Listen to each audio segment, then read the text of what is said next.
JFK has a place in pop culture that no other president can claim, and his style and charisma form a huge part of his legacy. Regardless of your political beliefs, any man of any age can learn something from JFK. While his impact on US history is well studied, today's video is going to focus more on the personal characteristics of JFK that made him a success: his style, his looks, and his charm. Gentlemen, let's begin by looking at how you can dress like JFK. JFK's style is distinct to the 1960s and the Mad Men era, but it remains timeless. In fact, any man could outright copy the former president's way of dressing and look just as good as JFK did in 1962. Mr. Kennedy was a New Englander, and his style was preppy and Ivy League with coastal influences. He was a Brooks Brothers man from head to toe, right down to his light blue boxer shorts. When suited up, he wore a slim-cut suit with narrow lapels and a strong crease in the trouser. His preference in neckties was equally modern, opting for a slim, muted necktie, sometimes in a regimental stripe like I'm wearing today. One idiosyncrasy of JFK's style that you may wish to copy is the way he wore his pocket square. Instead of the typical presidential fold, which goes straight across, he wore his with just one corner showing, like a little triangle. JFK had a distinctive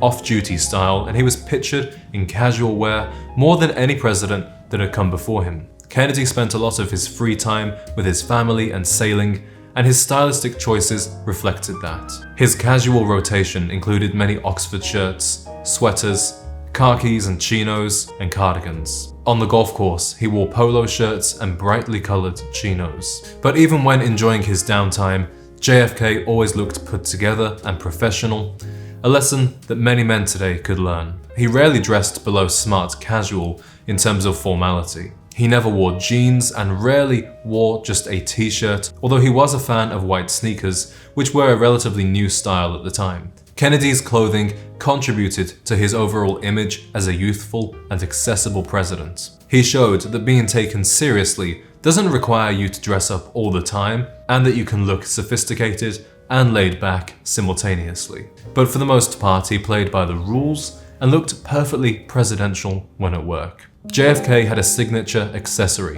his sunglasses. I think his decision to wear sunglasses so frequently, and the fact that he wore them so well, enhanced his celebrity factor. Kennedy wore a variety of classic styles, but his most distinctive pair were his American Optical Saratogas. This model was discontinued for decades, but has now been revived by American Optical, and I'll include a link in the description where you can grab a pair if you're interested. JFK's favorite watch was an Omega dress watch with a rectangular face and black leather strap, which was gifted to him by former Florida State Senator Grant Stockdale to commemorate his election as president. At a distance, it's very easy to mistake this watch for the very similar Cartier tank. Kennedy also had a gold Nastrix watch, and he had a Rolex Day-Date gifted to him by Marilyn Monroe for his 45th birthday.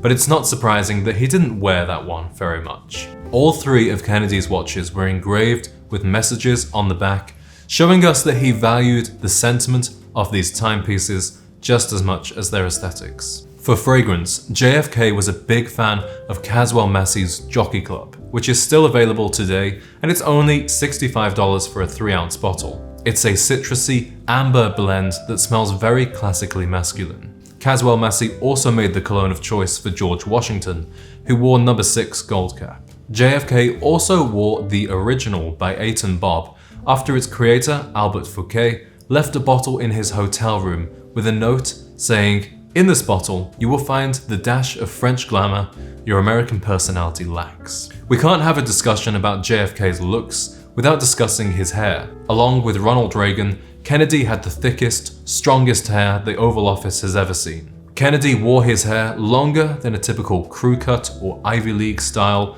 and longer than most presidents. He wore a side part, but did not slick his hair with a pomade like most men of his era. He must have either worn no product or a matte effect product to get this natural look. So we've discussed how you can emulate the looks of Kennedy, even smell like him. But in my videos, I like to go a little deeper and understand what character traits and skills we can learn from our role models. While Kennedy was good looking and young, that alone did not make him one of the most popular presidents of all time. Importantly, he was a master communicator and marketer. He utilized the medium of television, which was relatively new at the time, to connect with Americans on a mass scale. In the famous televised debate against Richard Nixon, he wore makeup to prevent his sweating. He was well rested and tanned, convincing viewers that he was more fit for the job than his Republican rival, who appeared pale, sweaty, and shifty. During his presidency, JFK opened himself up to the culture of Hollywood and celebrity, which enabled him to access young voters and connect with new movements. If he were around today, we can only imagine how JFK would have used social media. With 2 young children and his popular wife, Jackie, Kennedy made it clear to voters that he was a family man who cared about the same things that most Americans did. He didn't try and maintain much of a barrier between his personal life and his public life, deciding instead that openness was a better policy than aloofness. JFK is remembered for his iconic speeches, but he was not a naturally gifted speaker. He was given a C in public speaking at Harvard, but he dedicated himself to this craft, as I encourage all men to do. In his speeches, Kennedy's tone was strong and optimistic.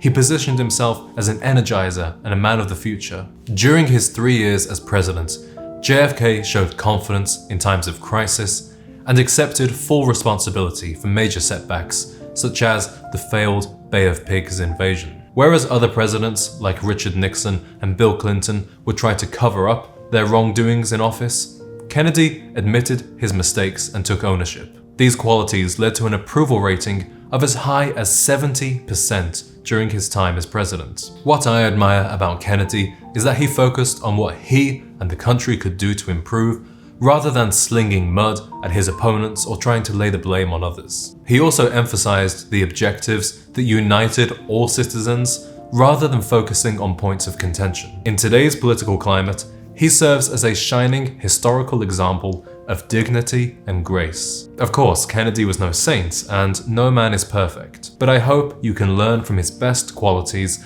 and feel inspired by JFK to be the best version of yourself. Gentlemen, with today's outfit, I'm paying subtle tribute to JFK with my dark navy suit, white shirt from Brooks Brothers, regimental tie, and white pocket square, worn just as he did. If you want to learn to dress better, I am now offering one-to-one styling. Whether you are a total novice or have some experience with style, I'm going to provide personalized shopping lists, outfit diagrams, and live feedback so you can rebuild your wardrobe, create outfits easily, and look and feel your best. If that sounds interesting to you, check out the top link in the description where you can fill out a form and arrange a call with me. Gentlemen, thank you for watching, and I'll see you in the next video.